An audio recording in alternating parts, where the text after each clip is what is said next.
Let's get into this past weekend's fight night. I only got to see the main event and a little bit of the co-main event, Gamrot versus Salkilld. Before we talk about that, was there any other fights on this show you want to talk about? Yeah, our guy, Steven Asplund, he fought Guilherme Pat. So he got a decision win, impressive win over a much faster Pat. So I like to see that guy win. He's called out any fat ass they'll put in front of him. So I love that. And then obviously Darren Elkins, he got KO'd by Yadier Del Valle. That's definitely not how you pronounce his name, but I don't remember how it's pronounced. But yeah, poor Darren Elkins, retirement fight. He got knocked out in like 35 seconds. And that is a classic retirement for a fighter. Announce you're going to retire and boom, knocked out. Terrible performance, knocked out in a silly manner. There's like memes of his face as he's going down. It's brutal, but yeah, fun fighter. So hope he enjoys his retirement. I saw one other fight on here. Ty Miller TKO'd Billy Ray Goff.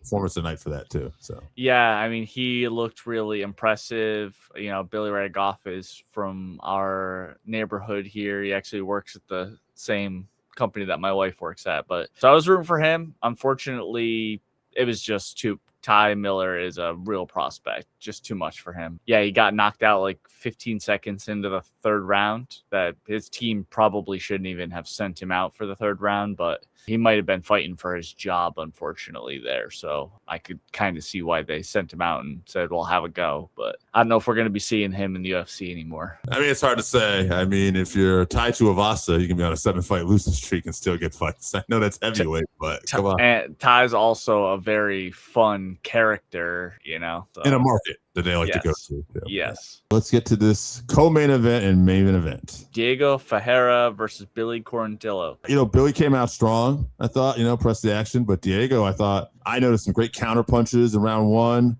Overall, throughout this fight, I thought Diego had great takedown defense. He was able to use more of the grappling. And, this was, I thought, a fun fight overall. They actually got fighted tonight. But in the end, Diego was able to get the win. Yeah, Billy, he just walked, like you said, pressure. He just walked forward, zero defense walking forward. DC kept mentioning it. Worse he's looked defensively.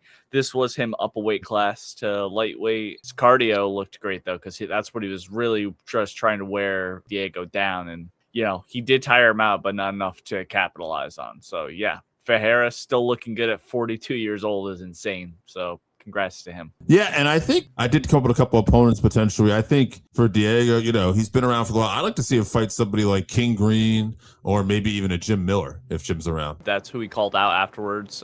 That's a good call out. Right, I know he wanted Jim, but King Green's another one, so we'll see. Yeah, that'd be fun. Yeah. Moving on, main event here: Mateusz Gamrot versus Quillan Salkilld. Yeah, Salkilld, impressive performance. I mean, on the feet, this guy's strong, but man, he could take you down. I liked how he was in the scrambles here. There were a couple of scrambles where it looked like Gamrot was going to get him down, and he just kind of escape, and like he was riding high, but Salkilld just kind of he's holding on to an arm, and he's just keeping him there. And I'm like, this guy is strong, no matter where you go. A really great overall performance. Submits Gamrot in round one with a rear naked choke. I can't remember too many people treating Gamrot like that. Exactly. Fantastic grappling to watch. A lot of times when the fights go to the ground, the fans are booing and stuff.